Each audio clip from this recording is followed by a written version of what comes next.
What Did I Do? An original audiobook by Mindshift Library. The first thing Marcus Bennett noticed was the weight of the blanket. Marcus Bennett, 39, had gone to sleep a younger man by 10 years than the one who now opened his eyes. Thicker. The fabric had a different weave, a colder thread, and it smelled of cedar and something faintly medicinal, like a hospital lobby. He opened his eyes to a ceiling he knew and did not know, the same pale plaster of his bedroom, the same hairline crack above the light fixture, but the paint was newer. The crack had been widened and repaired, and the light fixture was a model he had never bought. He turned his head. The clock on the nightstand read 6:42. The clock was wrong. It was the wrong shape, the wrong color, a slim black rectangle where his old round dial used to be. He reached for his phone and found a device that was not his phone. It was larger, darker, the screen a sheet of black glass that lit up when he touched it and showed a face he did not recognize. His own, older, with lines at the corners of his eyes he had not earned. He sat up, the room tilted, then settled. On the wall across from the bed hung a photograph in a simple wooden frame. He remembered the frame. He did not remember the photograph. It showed a girl, maybe 14, 15, standing on a beach with her mother. The girl was laughing, one knee bent, sand on her shins, sunlight in her hair. The woman beside her was Naomi, his wife, older by a decade than the Naomi he held in his memory, but unmistakably her. The girl had his wife's smile and his own narrow shoulders. Marcus stared at the photograph until the numbers on the black clock changed from 6:42 to 6:43. In his memory, that girl was 5 years old. Her name was Maya. She had lost a front tooth the week before and been secretly proud of it, and he had promised to take her to the aquarium on Saturday, and Saturday had not yet come. He looked at the photograph again. 15, she was 15. He counted the math slowly, the way you count when you are afraid the count will come out wrong. If Maya was 5 yesterday and she was 15 now, then yesterday had lasted 10 years, and he had not been inside any of them. He stood, his legs were steady, his heart was not. Outside the window, the city was wrong. The skyline he had fallen asleep knowing had grown new bones, a glass tower where a parking lot used to be, a different bridge, a row of buildings with the clean, arrogant faces of money. A car passed below, silent and streamlined, a shape he did not own. He went to the closet and found shirts that were his size and not his taste. He dressed in the nearest of them, a gray Henley, and went downstairs. The house was the same house and a different house. The stairs were the same stairs. The banister was the same banister, worn smooth where his hand had always rested. But the walls carried frames he had never hung, awards, certificates, a framed newspaper page with a headline he could not bring himself to read. A small table by the door held a leather satchel with his initials, and a weight that suggested it had been carried daily for years. In the kitchen, Naomi stood at the counter. She did not turn when he entered. She said without surprise, "You're awake." Not "you're awake" the way a wife says it to a husband who has slept late. She said it the way a person says the rain stopped, as if noting a condition that had been expected to change and finally had. Marcus said, "Naomi, something's wrong. The clock, the phone, Maya, she's..."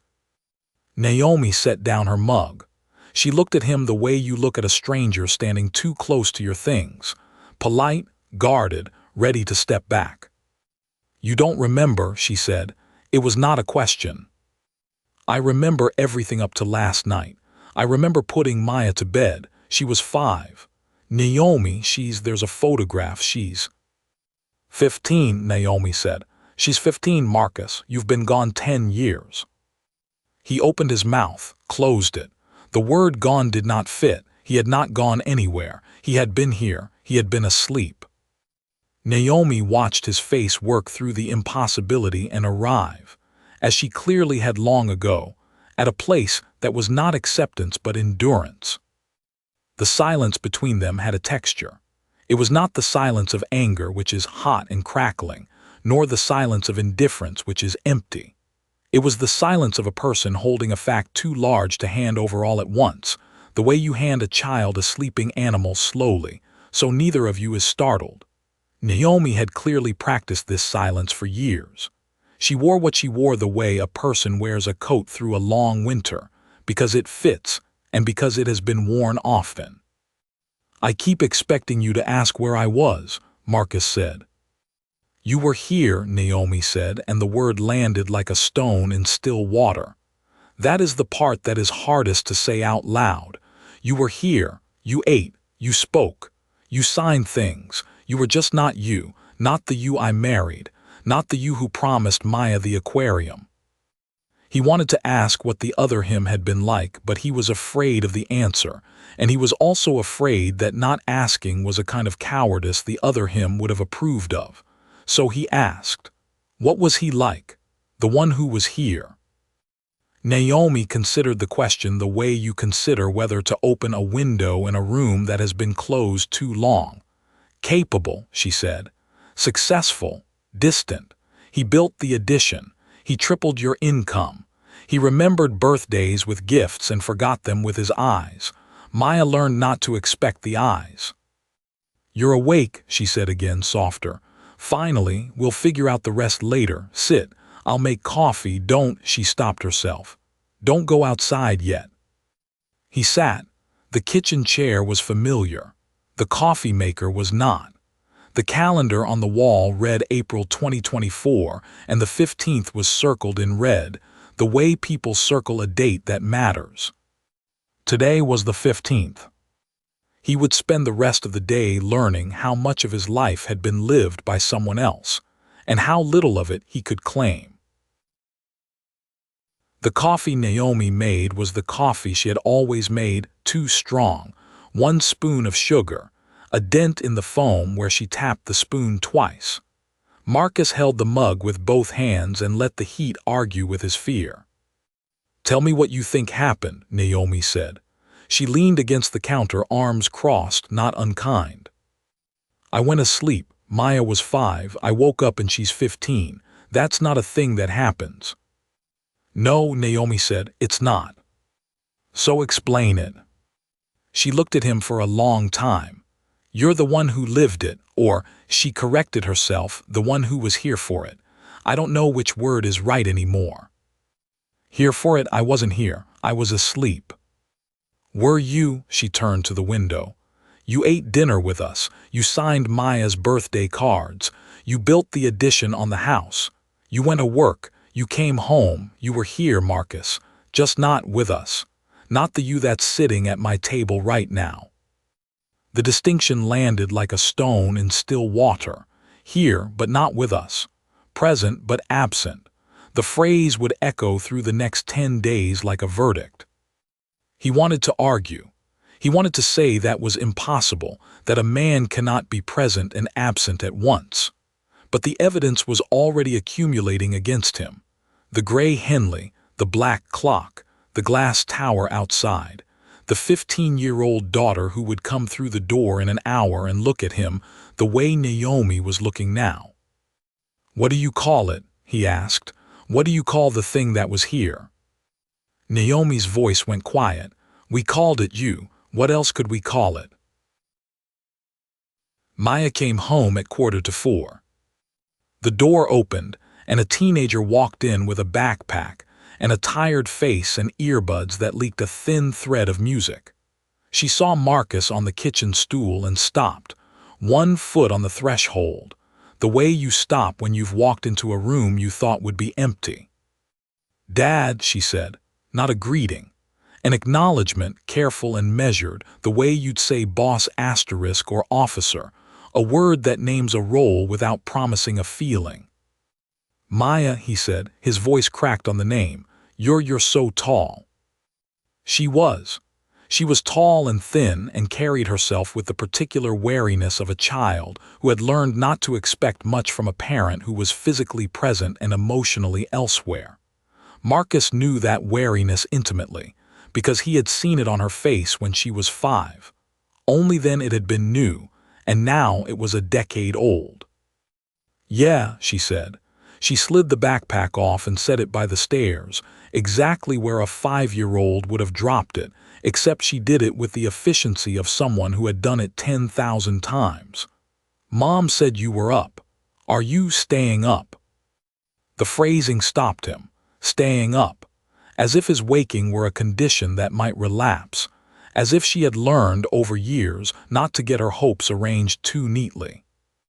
"I'm up," he said. "I'm me, I think." Maya looked at him the way you look at a dog that might bite or might not, having been bitten before by the same dog in a different mood. Then, unexpectedly, she crossed the kitchen and held out her phone. "Want to see," she said, "what you missed, not all of it, the good parts." On the screen scrolled a decade of her. Maya at 7 with a lost tooth and a soccer trophy. Maya at 9 in a recital dress, furious and proud. Maya at 12 with glasses she'd refused at first and then loved. Maya last summer, 15, standing on the same beach as the photograph, squinting into sun. Marcus scrolled and felt the years move through him like a cold current. Each image was a door he had not walked through.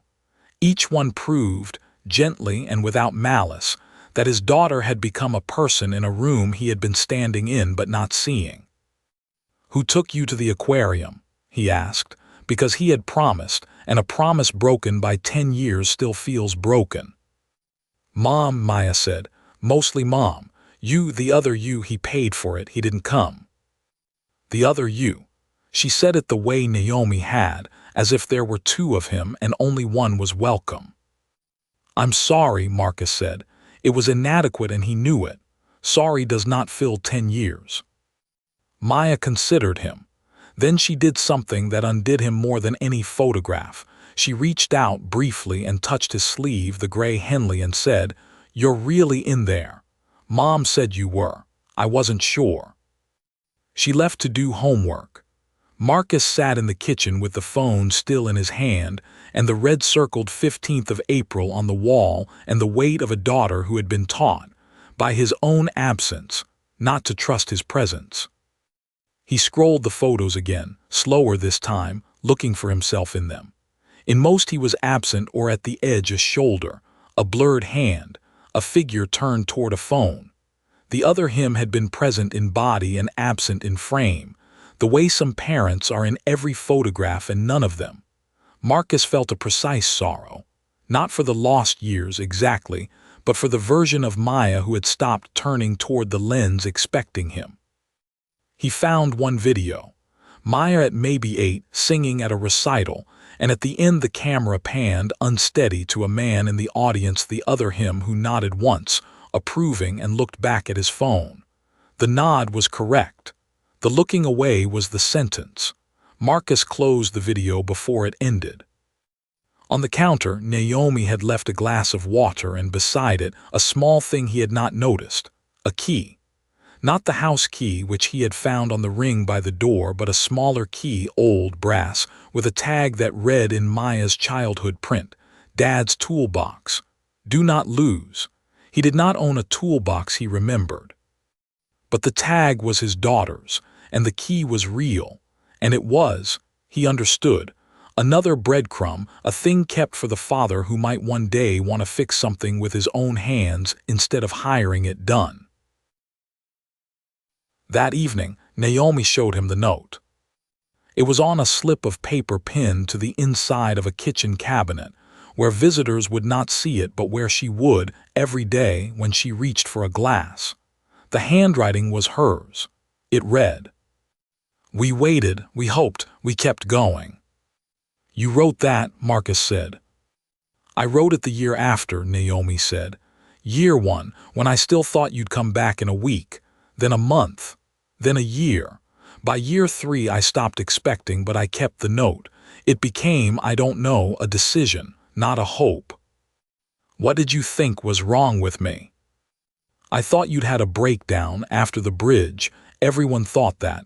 You were different after the bridge, colder, sharper. You stopped laughing at the things you used to laugh at.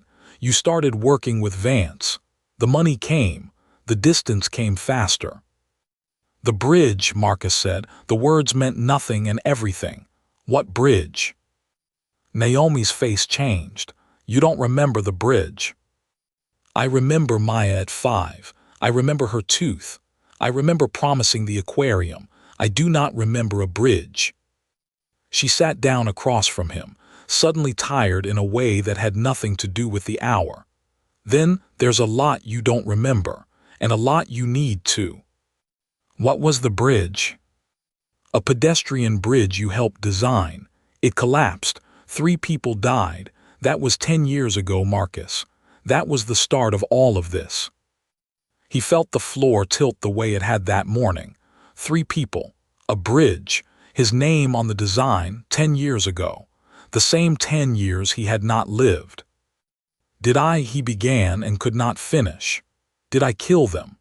The question sat between them unasked, because Naomi's face already answered it. Not directly, perhaps, but the bridge was his, and the decade that followed was built on the rubble of it. We'll get there, Naomi said. Eat, sleep. Tomorrow you can start digging, she hesitated. When you talk to people, be careful. Some of them knew the other you. Some of them are afraid of him. Some of them are relieved he's gone. None of them are going to believe you forgot. After she left the kitchen, Marcus sat alone with the note still pinned inside the cabinet door. We waited. We hoped. We kept going. 3 sentences, written in a year he did not remember, by a woman he had married and then ceased to be. He wondered how many evenings she had opened that cabinet for a glass of water and read her own handwriting like a vow renewed, the way a person touches a wedding ring to remember a promise. The note was not for him, he realized. It was for her. A covenant she made with herself, so that the waiting would have a shape instead of a weight. He thought of the bridge, though Naomi had not yet told him what it was. The word sat in his memory like a splinter he could not see, present as pain, absent as image.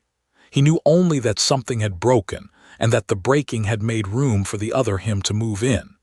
He did not yet know that the other him had been, in the beginning, a mercy. He only knew that his wife's eyes, when they rested on him, held a grief that was not new. Over the next 2 days, Marcus walked his own house like a museum of a man he had not met. The office, his office, the one he had used for sketches and quiet, was now a command center.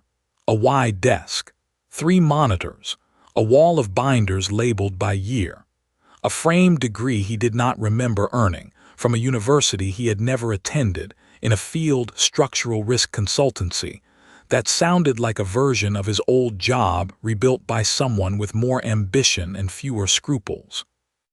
On the desk sat a leather-bound journal. He opened it.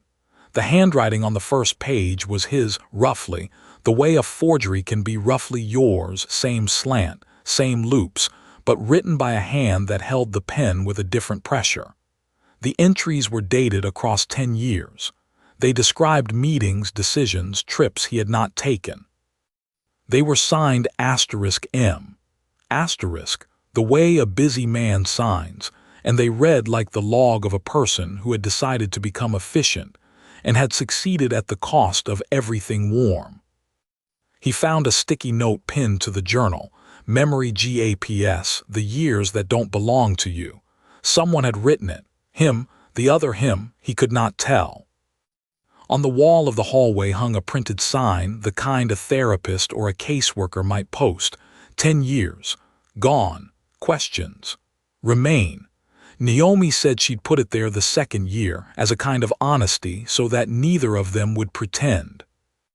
In a drawer he found a medical record summary, his name, his date of birth, a doctor's note recommending evaluation for dissociative episodes. The date on the summary was 9 years ago. He had been evaluated and the note implied had declined further treatment. The other him had declined. Not him, but the body that declined had been his. Each object was a clue and a wound. The house was full of proof that a life had been lived in his name, competently, lucratively, and almost entirely without him. He began to understand Naomi's phrasing, here, but not with us. He spent the afternoon in the office, reading in increments because the weight of it was physical, a pressure behind the eyes, the same pressure he imagined a diver feels ascending too fast. The binders by year formed a staircase he climbed against his will. Year 1 was thin, shaking, the entries short and raw. Year 3 thickened, confident, the cold hand steady. By year 6, the entries were businesslike to the point of numbness, and he understood that the operator had, over time, stopped performing Marcus and started believing it was him.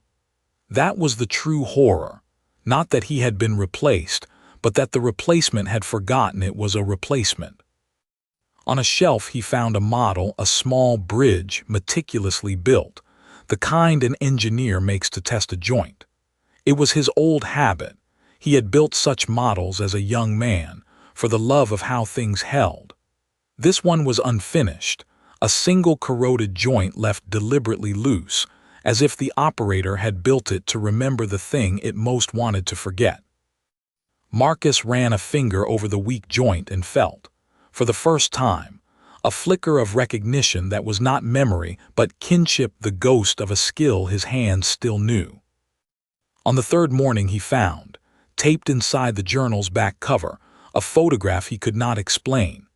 It showed the other him, the man from the black clock and the gray Henley, older, harder, smiling with the tight smile of someone who has made peace with being feared, standing with a man Marcus had never seen.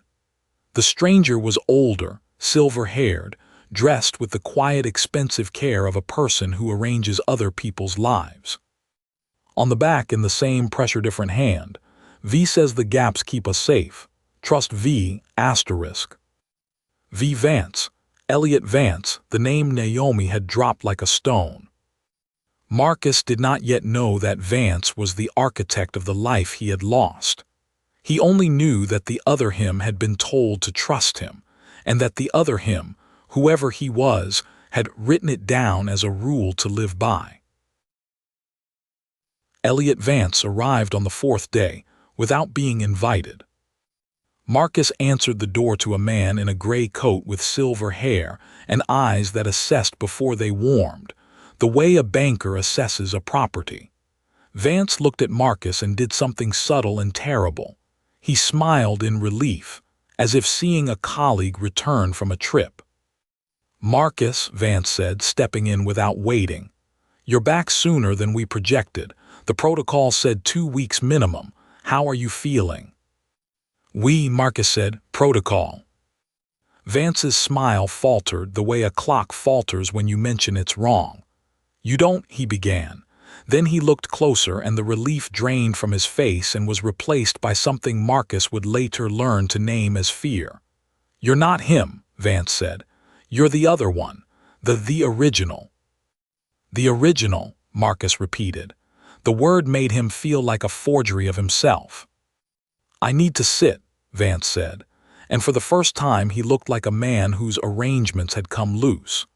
Naomi appeared in the doorway, took one look at Vance, and her face went shuttered, the expression of a wife who has spent 10 years managing a man she did not invite into her house. "Sit," Naomi said to Vance, cold as the tile. "You're in my kitchen, speak plain." Vance sat. He was, Marcus would learn, a fixer, a man who solved other people's problems by relocating the consequences. A decade ago he had been Marcus's mentor at the firm, the one who pulled strings after the bridge. And he had, it seemed, pulled a great many strings since. "You don't remember any of it," Vance said to Marcus, not unkindly. "The work, the company, the arrangement, that's remarkable. We didn't think the original could resurface this cleanly. The operator was supposed to hold." "The operator," Marcus said. The phrase sounded like a job title in a cage. "Don't use that word in front of her," Naomi said, sharp. "Don't you dare name what you did to my husband like it's a product." Vance raised a hand, pacifying, the gesture of a man used to calming rooms. "Naomi, I kept him alive. After the bridge, he was a minute from ending it. I gave him a way to keep functioning. The operator was a mercy. A mercy that signed my name to 10 years I don't remember, Marcus said. Tell me what the operator was. Vance looked at him for a long moment, weighing how much to admit to a man who had been, until this week, a dormant passenger in his own life. A construct, Vance said finally. A secondary presentation. I installed a controlled persona to handle the external life. Decisions, deals, appearances. The original consciousness retreated. It was a clinical arrangement. Temporary. It became less temporary. Installed, Marcus said. The word was a violation. You installed a person in my life. I kept the family fed, Vance said, and there was truth in it, and that made it worse. The original couldn't, the operator could. You, the original, asked for it. In the hospital. You said, make me someone who can carry this. So I did. Marcus felt the sentence land like a key in a lock he had not known was there. Make me someone who can carry this. Had he said that? Had the man who promised Maya the aquarium, the man who broke at a bridge, had he asked to be replaced? He would not believe it. Not yet. But the key had turned and the door it opened would not close again. Tariq was the first person who hated him on sight. Marcus found the number in the old phone's contacts, under asterisk Tariq brother, and called because Naomi had said, if you want to know who the other you was, ask the people he hurt. Tariq will tell you fast. Tariq met him at a diner 2 towns over, a thin black man with a beard going gray and a posture that said asterisk I am here under protest. He looked at Marcus, and his face did something Marcus had now seen twice, the recognition of a person, followed by the recoil from a ghost. You got some nerve calling me, Tariq said. He did not sit. After what you did, you call me like it's nothing. What did I do? Marcus said. It was becoming his only sentence. Tariq laughed, a short bitter sound. You don't even remember. Of course you don't. That's your move, isn't it? The great Marcus Bennett, too busy, too important, and when it counts, too conveniently gone. Tariq, I'm not the me you knew, I mean the me from before. I don't remember the last 10 years. Something happened. I woke up and they were gone. If I hurt you, I need to know how. Tariq sat then, because sincerity is hard to fake, and he had known Marcus long enough to hear the difference between the man who hurt him and the man who might be sorry. The app, Tariq said, the scheduling platform. We built it in your garage 3rd year of college. You said it was ours. Then the operator, that's what I heard Naomi call it, the cold version of you, he came to me with a contract, sold it. Under my name with my signature forged to Vance's fund. I lost everything. He looked me in the eye and said he'd never seen the prototype. I built it in your garage, Marcus. You held the solder. Marcus had no memory of a garage, a solder, a prototype. But he had the journal, and in year 2 there was an entry dated terse, acquired T's platform. Clean. No need to loop him in. The cold hand had written asterisk clean asterisk about a theft from a brother. I'm sorry, Marcus said. I don't remember it, but the journal says it happened and I won't hide behind that. Sorry doesn't give me back 10 years of building someone else's empire, Tariq said. But he did not leave. He sat and ordered coffee, and for an hour he told Marcus who the other him had been: efficient, charming when needed, merciless when not, a man who had taken a friendship and turned it into a line item. When Tariq left, he said one thing that stayed with Marcus. If you're really him, the one from before, then maybe there's still a person in there worth knowing. But I'm not betting on it. Marcus began to read the decade the way a detective reads a crime scene he is also the suspect of. The journal was the spine of it. Year 1, brief, shaken entries, can't feel the floor, Naomi's voice sounds far, the bridge, the bridge, the bridge. Year 2, the entries tight, grow confident, V says operate separate, the original sleeps, I handle the externals, efficient, the family is stable, this is working. Year 5, Tariq resolved, clean. Year 7, a longer entry, almost reflective, sometimes I wonder if he's still in there. I leave the door, I leave the notes. If he comes back, he'll need to know it wasn't all mine. Year 9, V wants the merger. I don't like it, but the structure requires it. The original would hate this. Good. The original would have ruined them with his guilt. The other him had known Marcus was in there, had left the door, had left the notes. We waited, we hoped, we kept going was Naomi's, but the journal spoke of notes left for the original, clues for the day he woke. The circled 15th of April, Marcus realized, was not a random date. It was the anniversary of the bridge. The other him had circled it for years, a small act of memory for the man who could not bear to remember before the habit faded. He found recordings, voice memos, the other him dictating to himself or to Marcus. If you're hearing this, you came back. Good, I kept them alive. The money's real, the distance was the price. Don't trust Vance completely. He built me, but he also used me. Read the merger files, that's where the truth is. The merger, Bennett Vance Holdings, a firm Marcus's name was on and his memory was not. He pulled the files. Buried in the legal appendix was a clause, a liability transfer that moved the blame for a second, smaller collapse, a parking structure in another state, onto a subcontractor who had since been bankrupted and silenced. The operator had signed it. Vance had drafted it. 3 more names, less famous than the Bridges 3, had lost livelihoods, and one had lost a child in the structure's failure. Marcus understood with a cold clarity why some people were afraid of him and some were relieved he could not remember. The afraid ones knew what the operator had done. The relieved ones hoped the original, softer, guilt-ridden, capable of shame, might undo some of it. He made a list. Not of what he remembered, that list was short and ended at a 5-year-old's lost tooth, but of what had been done in his name. The bridge settlement, the friend's theft, the merger clause, the silent subcontractor. Each line was a life bent by a hand that was his and a will that was not. He wrote his own name at the top of the page and underlined it, because the first dishonesty would be to pretend the hand was not his. Responsibility, he was learning, was not about memory. It was about the body that acted and the world it touched. He thought of Claire's file, still unread on his phone, and of the reporter's wager. I am betting on which one you are based on whether you finish reading. He had not finished. He finished that night in bed, the phone dim, the red-circled 15th glowing on the wall, and he read the names of the dead as a man reads a headstone.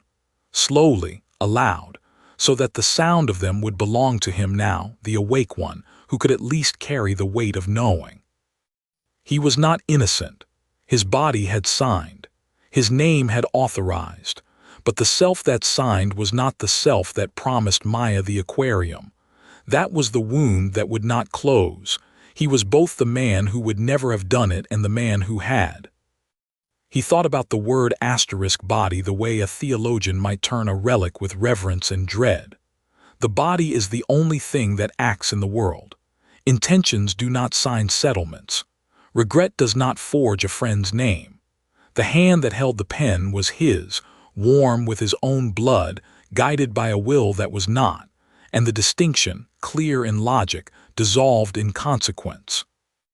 A man may disown his actions and still be answerable for them, the way a sleeper may disown the lamp he knocks over in the night. The lamp is broken either way. Marcus had broken lamps for 10 years without waking, and waking did not unbreak them. It only meant he was finally present to see the shards. Naomi filled in the night the journal could not, because she had been there. 10 years ago, the bridge fell on a Tuesday. Marcus had been the junior engineer who caught the flaw too late, a corroded joint his senior had waved through, and he had waved through after, because the senior was Vance's man, and the deadline was the mayor's re-election, and the cost of delay was a career. 3 people died in the collapse. Marcus went to the site. He held a woman's hand until the responders took her and she died, and he did not speak for 2 days. On the 3rd day, Vance came to the hospital. Vance had a plan. The firm would survive if Marcus stepped back from the public role. Vance's people would manage the transition. What Vance did not say, and Naomi later deduced, was that the transition included installing the operator, a clean, cold, liability-proof front who could sign the settlements, take the meetings, and carry the guilt without drowning in it. "You were there," Naomi said, "in the bed. You looked at me and said, I can't be the person who did this. Make me someone who can live with it. I thought you meant therapy. Vance meant something else." "Did I consent?" Marcus asked, the question that had haunted him since Vance's visit. "I don't know if it was consent or collapse," Naomi said. "You were sedated, you were broken, Vance was ready. Maybe he'd have done it anyway. Maybe you opened the door. I wasn't in the room when they decided. I was in the waiting area praying. By the time I saw you again, you were him, the other one, smiling, talking about a promotion. I lost you that week, Marcus. The real you. I kept the house. I kept Maya. I kept waiting because the note said to." Marcus understood the architecture of his own disappearance. Not magic, not a random break. A man, shattered by a death he felt responsible for, had been offered an escape, and the escape had become a decade. The operator was not a virus. It was a refuge that had forgotten how to let him out. He asked Naomi later whether she had fought it, whether she had stood in the hospital and said, "No, this is my husband. Do not put a stranger in his skin." "I was asleep in the chair," she said. "They told me you had had a breakdown and needed rest. By the time I saw you, you were him. I asked the nurse if it was you. She said you were stabilized, as if you were a machine. I did not have the words for what had happened. I still do not. It was not a coma. It was you went somewhere and someone else came back wearing your face. I stayed because Maya needed a father who was at least physically present, and the one who came back was that, at minimum." "Did you love him?" Marcus asked, and the question cost him more than any other. Naomi was quiet a long time. "I loved the idea that you would come back. He was the proof you might, so I loved the proof. I do not know if that is the same thing." It was not, Marcus thought, and it was the most honest answer she could have given a man who had been, by every measure that matters, absent. And Vance had built the refuge, and then charged rent in souls. The more Marcus read, the more he came to know the other him as a person rather than a ghost. The operator had not been cruel for sport. It had been cruel for efficiency, which is a quieter and more damaging kind. It had loved Maya in the only language it spoke, provision. It had paid for the aquarium trips it did not attend. It had circled the anniversary of the bridge every year, a small loyalty to the man it had replaced. It had left the door and the notes and the recordings because some part of it had always known the original would wake and would need a map. In year 7, the operator had written, "I am not him, but I am made of him. Every cold decision I make with his hands. I wonder if that makes him guilty or if it makes me the only one who can protect what's left. I choose protection. If he wakes, he can choose differently." Read that way, the operator was not a villain. It was a guardian, a brutal, amoral guardian who had kept the family fed and the man alive by becoming the thing the man could not bear to be. The tragedy was not that Marcus had been replaced. It was that the replacement had been necessary, and love had been the price of survival. But the operator had also done Vance's work. The merger clause, the silent subcontractor, the destroyed friend. Here the line blurred. Had Vance dictated those, or had the operator, made of Marcus's ambitions as well as his guilt, chosen them? The journal hinted at both. V wants the merger. I don't like it, but the structure requires it. And Tarek resolved. Clean. The first was Vance's will. The second was the operator's own. Marcus saw the shape of the truth. He had been both victim and architect. Vance had built the door, but Marcus had walked through it. The operator had been imposed and embraced. The decade was a theft and a surrender. The realization did not bring peace. It brought a heavier kind of clarity, the kind that ends the luxury of self-pity. For days he had nursed a quiet hope that he was purely a victim, a sleeping man robbed of his life by a clever predator. The recording from the hospital demolished that hope as gently as a wall falls. He had asked.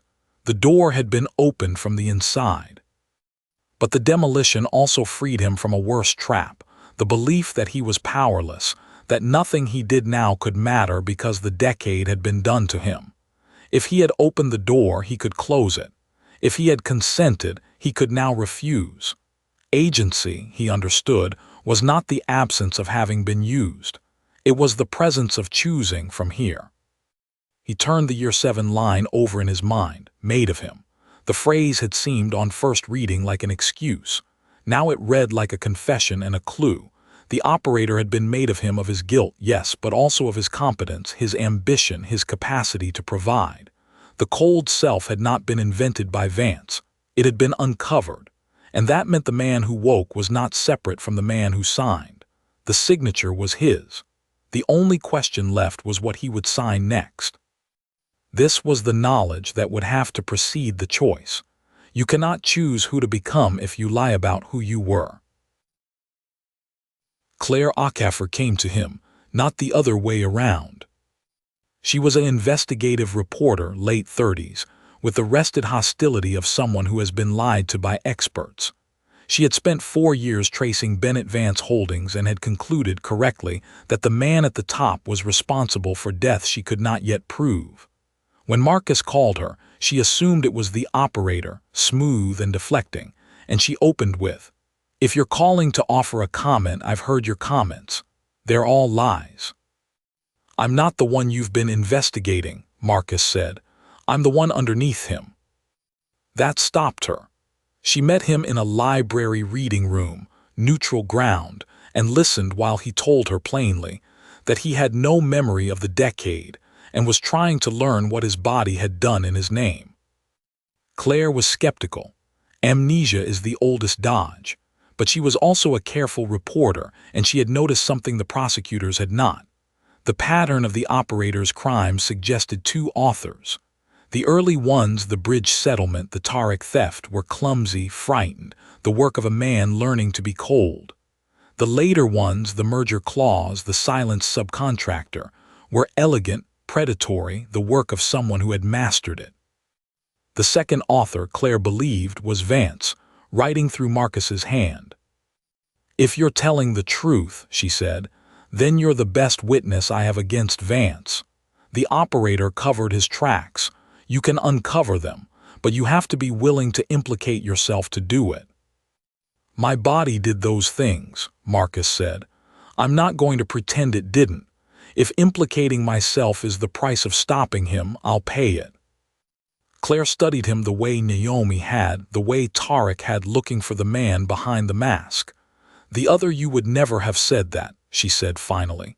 "He'd have lawyered up by now. So maybe you're real, maybe." She gave him a file. It contained the names of the 3 from the bridge, the subcontractor's child, and a thread leading to Vance's offshore structure. "Read it," she said. "Then decide if you're the kind of man who makes amends or the kind who makes excuses. I've met both. I'm betting on which one you are based on whether you finish reading." Marcus took the file and did not open it in the library. He thanked Claire and walked out into a gray afternoon, the envelope heavy in his coat, and he understood that the bet she had placed was not really about him. It was about whether a person could change, whether the man who woke could be a different author than the man who slept. Reporters, he supposed, placed that bet daily and lost often. He wanted, irrationally, to win it for her. He opened the file at a diner 2 blocks away, ordered coffee he did not drink, and read. The 3 from the bridge had names: a teacher, a nurse, a boy of 19 on his first job. The subcontractor's child had been 7. Claire had photos not gory, just ordinary, the kind that haunt because they show a life that was before. Marcus read until the diner closed and the waiter asked him, gently, to leave. And he left with the envelope under his arm like a child carrying a report card he was afraid to show his parents.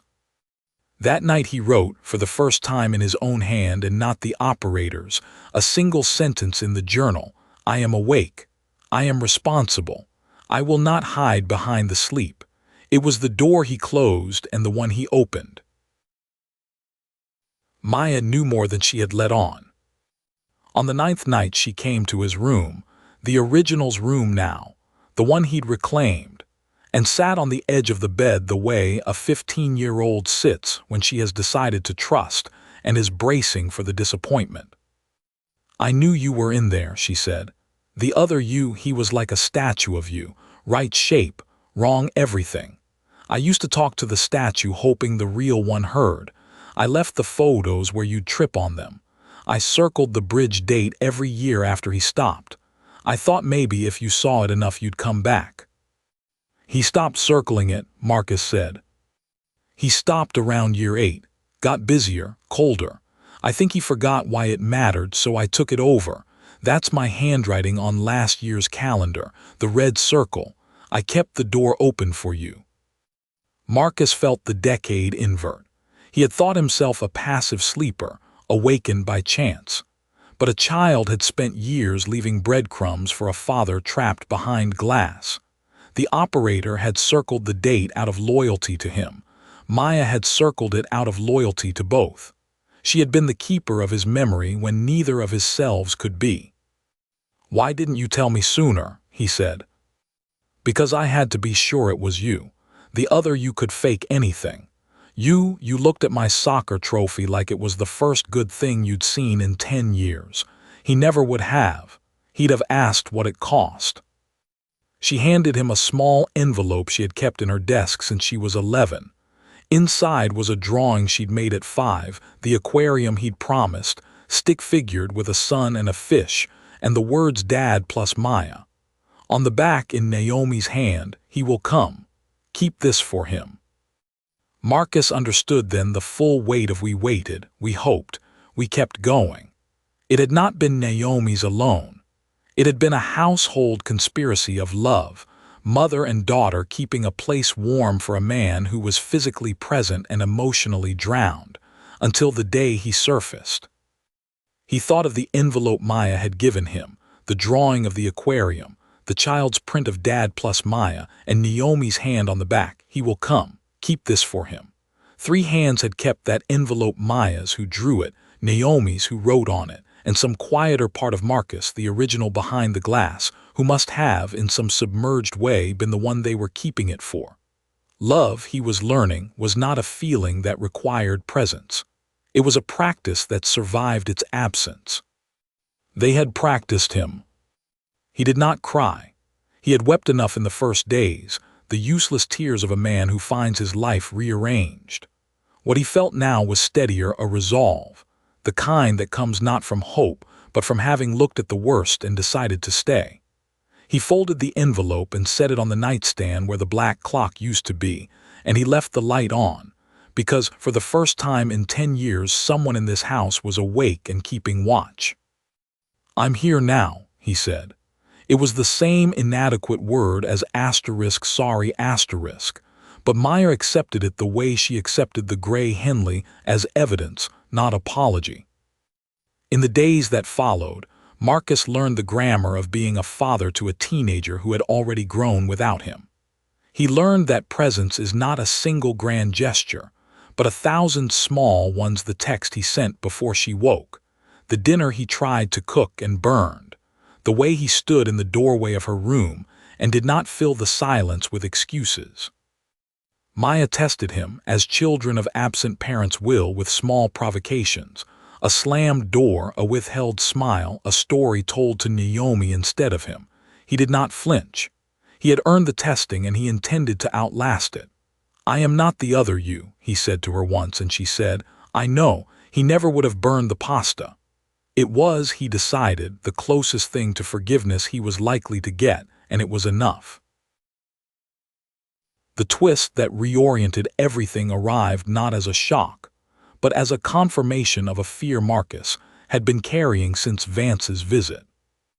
In the journal's Year 1 archive, behind a false page, he found a recording dated the night of the bridge, not the operator's calm dictations, but a raw audio file from the hospital, chaos in the background, his own sedated voice and Vance's, and the words that ended the argument between victim and architect. "Vance, you can't carry this, Marcus. You'll end it. Let me put something in place. A front, you sleep. It handles the outside. Nobody gets hurt who isn't already hurt." Marcus slurred, weeping. "Make me someone who can carry it, please. I can't be the man who did this. Make me anyone but him." "Vance, you'll thank me, or you won't remember to." The recording proved what Vance had said and what Marcus had feared. He had asked. The door had been opened from the inside. The operator was not only Vance's construct. It was Marcus's prayer, answered by the worst possible means. But the recording also proved the second half. Vance had known in the moment that the original might never thank him, might never remember, and had proceeded anyway, because a dormant Marcus was easier to manage than a grieving one. The mercy had been weaponized. The rescue had been a capture. Marcus sat with the knowledge that he was not merely a victim. He had consented to his own disappearance. And he was not merely guilty. He had been a broken man manipulated by a man who profited from the breaking.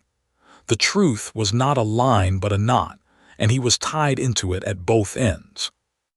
This was the recontextualization the story had been building toward. Every clue, the circled date, the journal's leave the door, the operator's protective entries, Vance's relieved smile, Naomi's here but not with us, now resolved into a single terrible shape. A good man, shattered, had asked to be remade. A clever man had remade him into a tool. 10 years had been the interest on that loan. With Claire's file and the journal, Marcus compiled the ledger of the operator's decade. The bridge settlement, negotiated to protect the firm, which meant protecting Vance, which meant the 3 families received less than the truth entitled them to. The operator had signed. Marcus's hand. Tarek stolen, forged, destroyed. The operator's act with Vance's blessing. The merger clause. The subcontractor's child, the silenced bankruptcy, the buried liability. Vance's design, executed by the operator's signature. And the smaller cruelties Naomi had lived. A husband present at dinner and absent from the conversation. A father who funded the aquarium and never walked the halls. A partner who built an addition to the house with contractors because he could not be trusted to hold a hammer near the life he was avoiding. Some of it was Vance. Some of it was the operator, made of Marcus's own buried ambition, the part of him that had always wanted the glass tower, the wide desk, the 3 monitors, the power to decide who drowned and who floated. The operator had not invented that part. It had only freed it from the guilt that had been its cage. Marcus understood with a clarity that was its own kind of grief that the man who woke was not separate from the man who signed. The signature was his. The hand was his. The ambition was his. Only the awareness had been missing, and awareness is not innocence. A sleepwalker knocks the lamp and the lamp is still broken. He would not claim the operator's crimes as his own in the sense of memory, but he would claim them in the sense of responsibility, because responsibility is not about memory. It is about the body that acted and the life it touched. He was, finally, both the architect and the victim, and the only honest move was to stop asking which, and start asking what to do now that he was awake. Vance came again on the 11th day, impatient now, because the operator's absence was stalling deals worth millions, and the merger was slipping. "Sit," Marcus said, and this time it was Marcus who arranged the room. Naomi stood by the door. Maya sat on the stairs, listening. Claire Acaffer waited in a car outside with a recorder because Marcus had called her an hour before and said, I'm ready to implicate myself if it takes him down. You need to resume the operator, Vance said. The structure requires continuity. We can reinduce. A light session, a few triggers, you go back under and the original you stays down. Cleaner this time. No, Marcus said. You don't understand the exposure. The merger clause, if the original surfaces and talks were both liable. I built you a life. Show some gratitude. You built me a cage and called it a career, Marcus said. I read the file, Vance. The subcontractor's child, the silenced bankruptcy. You drafted it, the operator signed it. My hand, your will, we're both liable and I've made my peace with that. You haven't. Vance's face did something unfamiliar. It flickered toward fear and then toward rage. You think you're a hero now. You're the face on the settlements. You sign, you own it. Then I own it, Marcus said.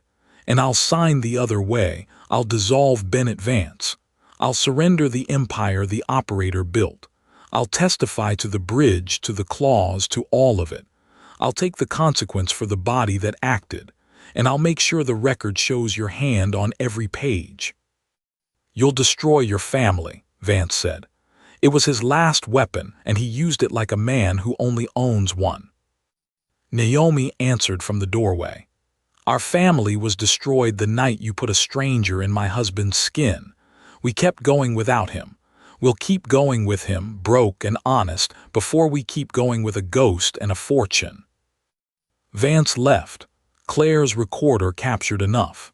The choice was made, not to restore the lost decade, not to pretend it hadn't happened, but to account for it. Marcus would not get his 10 years back. He would get the rest of his life and the chance to spend it present. The dissolution took months that are not this story, but the shape of them matters.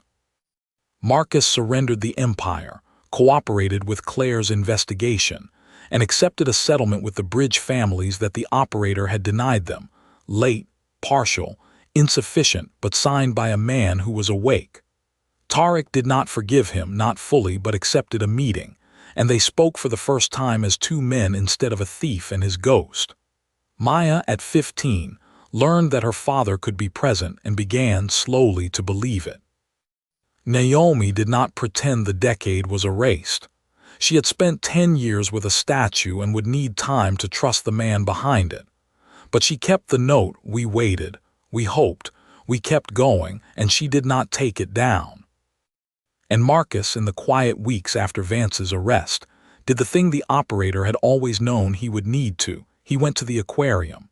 Maya was too old for the child's joy of it, but she came, and they stood at the glass with the fish moving slow and silver, and he said, I promised you this when you were 5. I'm sorry it took 15. I'm here now. She rolled her eyes the way 15-year-olds do and leaned her shoulder against his, which is how a 15-year-old says I know. On the last page of the journal, behind the false cover, Marcus found the letter the operator had left for him. It was dated year 7. The hand was the cold hand, the pressure different, but the words were addressed to him, the original, the man behind the glass. If you're reading this, you came back. I kept them alive. The money was real, the distance was the bill. I did things you'll hate me for, and some I'd do again to keep Maya fed and Naomi housed. Vance used us both. Don't be only a victim, he'll hide behind your amnesia. Don't be only guilty, he'll hide behind your signature, be the third thing. The one who finishes what the broken man started and the cold man couldn't. I'm not sorry I existed. You needed the rest. Now finish it. Marcus read it twice. Then he closed the journal and set it on the desk where the operator had signed a decade of other people's consequences. He thought of the model bridge on the shelf, the one with the loose, corroded joint, and understood it now as the operator's confession in wood, a thing built to remember the flaw it could not repair. He would keep it, not as a relic of guilt but as a tool, a reminder that structures fail at their weakest joint, and that a man is no different. The joint in him had been the part that felt too much and so learned to feel nothing. The operator had sealed it. Marcus would have to heat it open again, painfully, and resolder it by hand, the way the original would have, the way the man who promised the aquarium would have, if only he had not been handed a way to disappear instead of a way to grieve. He went to the window. The glass tower was still there, the new bridge, the city that had moved on without the man who was supposed to be watching it. Somewhere in that city, charges were being filed, and a family he had never met was learning that someone had finally said the name of the person they lost. He wondered, not for the first time, whether the operator was truly gone. The journal said it had held the external life. Had it released it or simply stepped back, the way a guardian steps back when the person it guarded can stand? He felt, sometimes, a cold clarity brush the edge of a decision, a flicker of the efficient self, not unwelcome, not trusted. Perhaps the third thing the operator described was not a choice between them but a mixture. The original's conscience with the operator's competence, a man who could carry the weight without drowning in it. He did not know.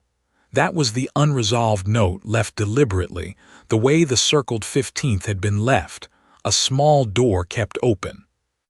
He understood, too, that the door worked both ways. The operator had been a refuge he asked for.